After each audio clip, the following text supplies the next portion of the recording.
Hello friends, চলে এলাম নতুন আরেকটা ভিডিও নিয়ে তোমাদের সাথে শেয়ার করা রয়েছে।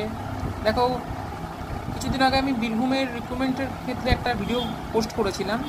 তার মধ্যে রিক্রুটমেন্ট নোটিফিকেশনগুলো আমি সব বলেও ছিলাম।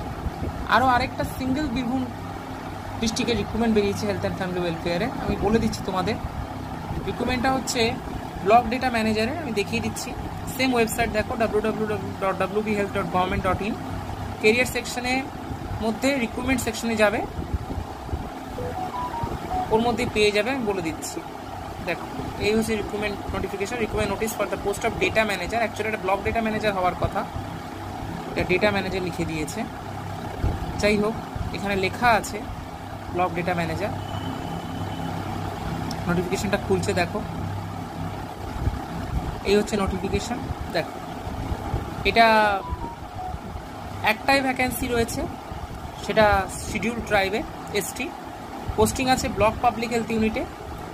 কনসোলিডেটেড মান্থলি রেমুনারেশন রয়েছে 22,000। এটাতে কি চেয়েছে? এটাতে চেয়েছে হচ্ছে graduate from any recognised university and have completed at least 1 year diploma course in computer application and from government registered institution. Working knowledge of computer with operating knowledge of MS Word, MS Excel, MS PowerPoint, MS Access and Internet. মানে বলতে চাইছি MS Word, MS Excel, MS PowerPoint, MS Access and Internet তোমার working knowledge জেনে থাকতে হবে। আর কম্পিউটারের basic যে diploma কোর্সটা, ডিপ্লোমা ইন কম্পিউটার অ্যাপ্লিকেশন, এই কোর্সটা তোমাদের 1 বছরের হওয়া চাই। আর মিনিমাম 3 years এক্সপিরিয়েন্স চাই গভর্নমেন্ট সেক্টর, আর 5 years experience in private sector data recording আর ডেটা অ্যানালিসিস। ডেটা রেকর্ডিং আর ডেটা অ্যানালিসিসে তোমার 3 years এক্সপিরিয়েন্স গভর্নমেন্ট সেক্টরের জন্য চাই, বা 5 years এক্সপিরিয়েন্স প্রাইভেট সেক্টরের জন্য চাই। তো এইটা বলে দিয়েছে। এটাতে দেখো, এখানে নোটসগুলো পড়ে নেবে, দেওয়া আছে যেগুলো। আর জেনারেল ইনফরমেশনস যেগুলো থাকে গভর্নমেন্টে, আমি বারবার আগেও বলেছি, সেগুলো ভালো করে পড়ে নেবে, পড়ে ফিল আপ করবে ফর্মটা। এটা অলরেডি বলে দিচ্ছি, এটা শুরু হয়ে গেছে ডেটা অ্যাপ্লিকেশন।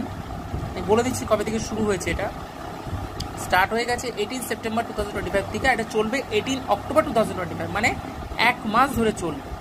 তো তোমরা এটাকে ফিল আপ করে নিও। আর এটা অনলাইনেই অ্যাপ্লাই তোমরা করতে পারবে, অনলাইন ছাড়া এটা অ্যাপ্লাই করা যাবে না।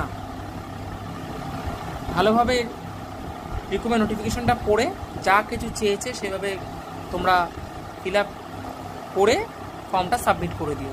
আশা রাখছি এই শর্ট ভিডিওটা তোমাদের ভালো লেগেছে। যদি ভালো লেগে থাকে, ভিডিওটা বেশি বেশি করে শেয়ার করো, সবাই যাতে জানতে পারে রিক্রুটমেন্ট নোটিফিকেশনের কথাটা। আর চ্যানেলটাকে সাবস্ক্রাইব